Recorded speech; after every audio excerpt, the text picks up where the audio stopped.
Paul, I'd love to get your thoughts on this one too, because it's super important. And love Larry's response. Very relationship driven. And I know you spend a lot of time with sellers and sales leaders. What are your thoughts around this? Obviously we've got to deliver numbers to the business, but we've got to balance that with creation of relationships with our customers.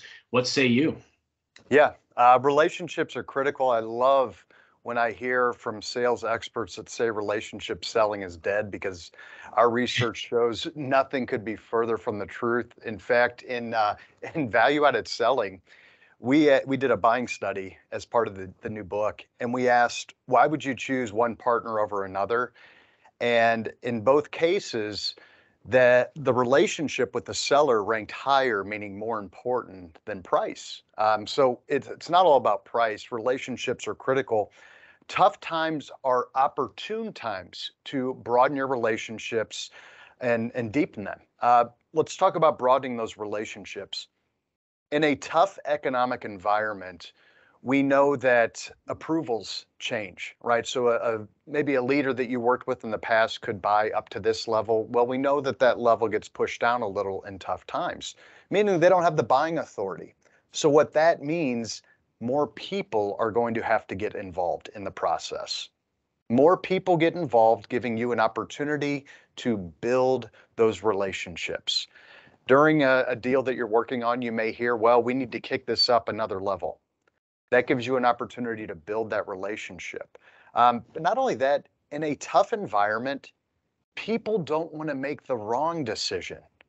Think about some of the customers that you're selling to. As much as they want to make a good decision for their organization, they don't want to be the one that made the wrong decision. Kennedy said that success has many parents and failure is an orphan. That couldn't ring truer during a tough time. So people want strength in numbers to mitigate that risk. Not only that, but, tough times are also an opportunity to deepen your relationships with existing customers. Carson, we use this term to partner so often in business. And I think sometimes it's just flat out overused or misused. Partnering can only really happen when they do become a customer. And partnering is when you build the relationship. And in researching selling through tough times, there's a couple different definitions of partner. The one I found the most intriguing was, it's actually, how a wooden ship works, right? You got a sail. The sail is going to be pushed by the wind, and then that mast is what is attached to the hull of the ship. And basically the wind blows and the ship sails, right? That's how it works. Well, it turns out that there is a structure on a ship that holds the mast in place. And that wooden piece is actually called a partner. Now you think about that, when the sea is stormy and the winds are howling, that's when the partner becomes even more critical. And the same is true during tough times. With your customers, during tough times, they count on you more than before. And so tough times, again, do create opportunities to broaden those relationships, but deepen them as well with our existing customers. So one thing I'm hearing in talking with both of you here today, and there's been a couple of great questions in the chat. I'm going to broach those here in a second. It's not about having knee-jerk reactions from spreadsheet management. It's about investing in relationships. And by no means am I suggesting we don't look at the data, right? We have data that's telling us very actionable things that help us from a process perspective. But we need to use that data, and we need to use all the knowledge that's at our fingertips in order to diagnose and to figure out, how do we show up with unique perspective right now and show value to our customers when it looks very different than it did a year or 2 or 3 or 4 or 5 ago. We also can't pay lip service to the word partnership. I like how, Paul, you really finely articulated that. I look at some of the biggest deals that I've been a part of over the last several years, and rife with C-level changes. So, there's a lot of changing ecosystem, people that are leaving that are high-level influencers. You can't bank on just having 1 or 2 or 5 relationships within a customer organization where you want to do business today. You also, Paul, to your point, you've got to de-risk that decision for the customer. We have to do everything we can to de-risk that decision. That doesn't mean discount. It means find ways to help them make the right decision based on where you can show time to value value and return on investment. And then Larry, you were talking about depth of understanding, really sitting in it with them. I'm a big believer, and Bill, you put this great question in there, like who should we as sellers be connecting with? In my mind, you got to create a groundswell.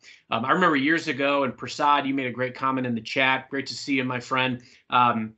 Years ago, I would always hear of the challenge from our leadership was that, at Microsoft, we had traditionally done well creating relationships in IT and procurement, but we did not show up as effectively with what we call the other rooms of the house, so the other lines of business.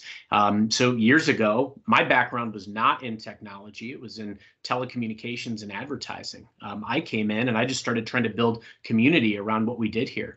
And I realized a lot of these executives were on LinkedIn. So I went out, tried to create a conversation and figure out how we could show up with value, not about trying to sell anything, but how do we infuse new life and value into what you already own? Because a lot of times Microsoft is a significant investment for a lot of our customer organizations. And so that helped me forge a relationship. I got to earn my keep. I got to earn the right to be a trusted advisor. And that's the mentality that we've got to take. Solve problems, build a groundswell, look at some of these rooms of the house where you can add value.